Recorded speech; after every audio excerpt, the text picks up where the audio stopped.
अस्सलामुअलैकुम व आदाब नाजरीन। जम्मू कश्मीर के रिलेटेड एक बहुत बड़ी खबर आई है और ये खबर जो है वो सुप्रीम कोर्ट से आई है। जैसे कि आपको पता है, जम्मू कश्मीर के कुछ केसेस जो है वो सुप्रीम कोर्ट में पड़े हैं, जिसमें डिलिमिटेशन कमीशन को चैलेंज किया गया था। वो एक केस था और आज सुप्रीम कोर्ट की जो डबल बेंच कोर्ट है उसने जो है वो उस पिटीशन को जो है वो डिसमिस कर दिया। और जो जम्मू कश्मीर में डिलिमिटेशन हुई थी, जो जस्टिस रंजना प्रकाश देसाई जो कि फॉर्मर सुप्रीम कोर्ट की जज थी, उसकी सरबराही में जो डिलिमिटेशन कमीशन हुई थी, जिसमें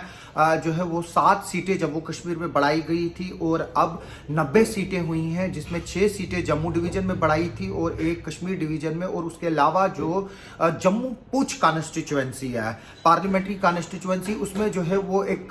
चेंजिंग की गई थी, जिसमें राजौरी और पुंछ को जो है वो अनंतनाग पार्लियामेंट कॉन्स्टिट्यूएंसी के साथ जो है वो जोड़ा गया था। उस एक्सरसाइज को जो है वो कुछ लेक्यूना के बेस पे जो पिटीशन थी उसमें कुछ चीज़ें जो है वो लेक कर रही थी वो पिटीशन, जिसकी वजह से जो है वो उस पिटीशन को जो है वो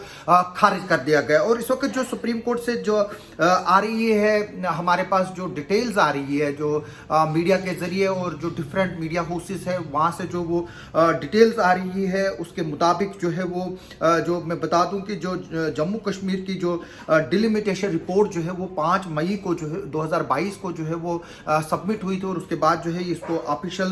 गैजेट में भी जो है वो पब्लिश किया गया था। जो सुप्रीम कोर्ट ने का जो बेंच है, जस्टिस संजय किशन कौल और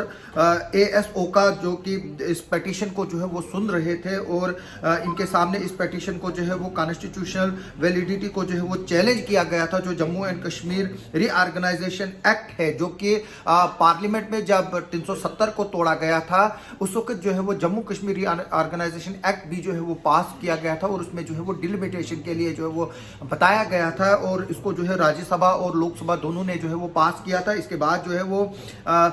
इस पिटीशन को के जरिए जो है वो इस एक्ट को जो है वो चैलेंज किया गया था। जो नोटिफिकेशन निकली थी रीऑर्गेनाइजेशन ऑफ द स्टेट की, यानी कि जो डिलिमिटेशन थी, उसको लेकर जो श्रीनगर के 2 शहरी थे, हाजी अब्दुल गनी खान और डॉक्टर मोहम्मद अयूब मत्तू, इन्होंने जो है वो चैलेंज किया था नोटिफिकेशन सेंटर की, जो मार्च 2020 में इशू हुई थी और उसके बाद जो है इसको 2021 तक जो है वो एक्सटेंशन भी मिली थी। जो डिलिमिटेशन कमीशन जो पैनल था, जिसकी हेड जो थी वो डॉक्टर रंजना जो है वो देसाई जो थी, जो कि फार्मर जज थी जो सुप्रीम कोर्ट की, मैं माफ़ी चाहता हूँ। और आज जो है वो बताया गया, जो जस्टिस ओका ने बताया गया कि जो पावर स्पेशली सेक्शन 62 है और 2019 एक्ट सेक्शन 2019 का जो ये एक्ट है, सेक्शन 62 जो है वो प्रोवाइड करती है readjustment of constitution to be carried out by the delimitation commission. उन्होंने जो है वो उस मेन एक्ट को जो है वो चैलेंज नहीं किया, अलबत्ता सिर्फ इन्होंने जो है वो नोटिफिकेशन को जो है वो चैलेंज किया गया था। और जो सोर्स ऑफ गवर्नमेंट नोटिफिकेशन है, जिसके बेस पे गवर्नमेंट ने नोटिफिकेशन निकाली थी, यानी कि सेक्शन 62, उसको जो है वो चैलेंज जो है वो नहीं किया था। जो पिटीशन को जो रिप्रेजेंट कर रहे थे एडवोकेट रवि शंकर जंडियाला और एडवोकेट सिरम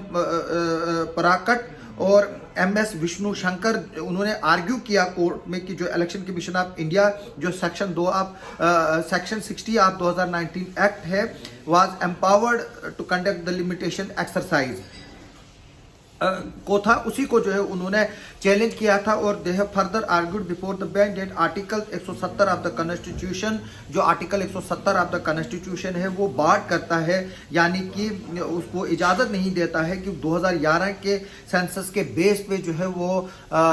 डिलिमिटेशन की जाए। और इनका ये कहना था कि जो सेंसस है, जो डिलिमिटेशन है, अब 2026 के सेंसस के बेस पे होनी चाहिए थी और यहाँ 2001 के सेंसस के बेसिस पे। और जो रोल ऑफ इलेक्शन कमीशन को भी जो है वो इसमें हाईलाइट किया गया था, जो कि कंट्राडिक्शन करता है सेक्शन 62 को। और जो the plea had said that if August 5 2019 was to, जो प्ली में कहा गया था कि अगर 2019 की जो 5 अगस्त की का जो डिसीजन था, अगर उसको यूनाइट करना था जम्मू कश्मीर को, फिर डिलिमिटेशन आर्डर जो है वो 1 नेशन 1 कॉन्स्टिट्यूएंसी के तहत होना चाहिए था, यानी कि जब ऑल ओवर इंडिया में डिलिमिटेशन होनी थी तो उसके साथ ही जो है वो वो यहाँ पर भी जो है जम्मू कश्मीर में डिलिमिटेशन होनी चाहिए थी। डिलिमिटेशन को सिंगल आउट करके जम्मू कश्मीर में डिलिमिटेशन नहीं होनी चाहिए थी। इसके अलावा जो रंजना प्रकाश देसाई जो है उन्होंने यहाँ पर जो है वो काफ़ी एक्सरसाइज की थी। उसके बाद जो है वो अपनी फाइनल रिपोर्ट जो है वो सबमिट की थी वो जस्टिस रंजना प्रकाश देसाई ने। और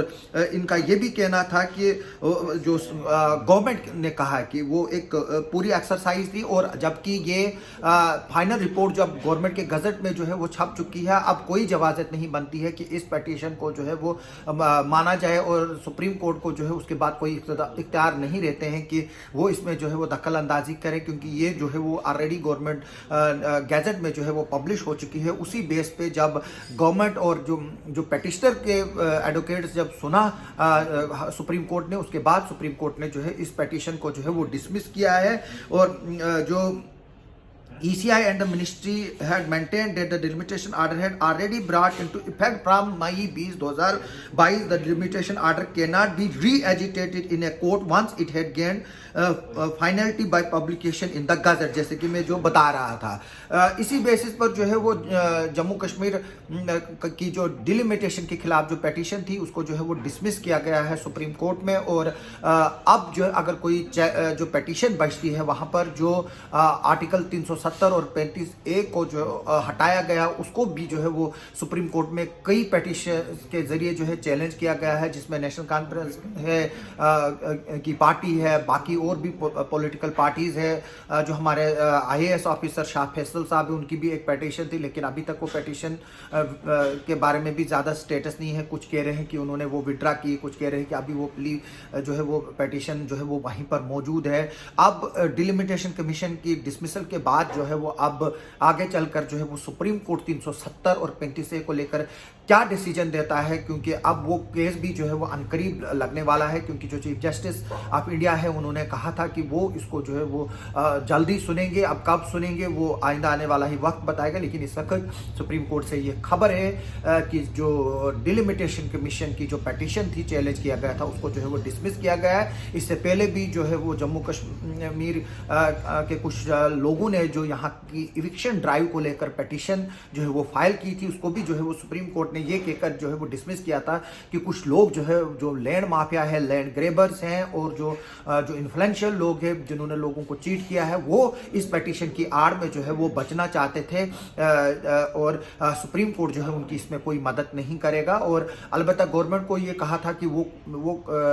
जो है वो एक डायरेक्शन भी नहीं थी, एक अपना लिबरल व्यू था कि सुप्रीम कोर्ट ने कहा था गवर्नमेंट के अगर वो रोशनी में जो मकान बने हैं अगर उनको कंसिडर करें तो वो ज़्यादा बेहतर रहेगा। लेकिन सुप्रीम कोर्ट ने जो है उसमें कोई जो है वो डायरेक्शन इशू नहीं की थी। जो इविक्शन ड्राइव के बाद जो पिटीशन जो ये थी, ये दूसरी सबसे बड़ी चैलेंजिंग पिटीशन थी। जो जम्मू कश्मीर के यहाँ के लोग थे, यहाँ जो एक लॉबी थी जो ये चाहती थी कि डिलिमिटेशन कमीशन को जो है वो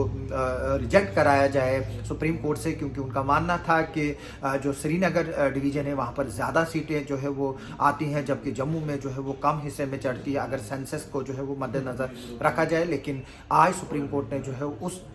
चैलेंज को जो है वो डिसमिस किया, और जो यहाँ पर 6 सीटें जो जम्मू में बढ़ी हैं, हालांकि इस वक्त भी जो है वो जम्मू में अब 43 सीटें हैं, जबकि 47 सीटें जो है वो कश्मीर डिवीजन में आज भी मौजूद है, जबकि लद्दाख जो है वो इस पर कट ऑफ हुआ था, वहाँ पर अभी किसी तरह की असेंबली नहीं है। इसके अलावा लेजिस्लेटिव काउंसिल भी जो है वो 370 के बाद जो है वो एक तरह से जो है वो बंद कर दी गई थी, उसको भी जो है वो डिसबैंड किया गया था। अब देखना ये होगा कि जो सुप्रीम कोर्ट है वो आर्टिकल 370 और 35A की पिटीशन पर जो है वो आगे चलकर क्या व्यू लेता है, क्या वो भी इसी तरह से डिसमिस होगी, यहाँ उसको जो है वो आगे चलाया जाएगा। आप सबका सुनने के लिए और देखने के लिए बहुत बहुत शुक्रिया।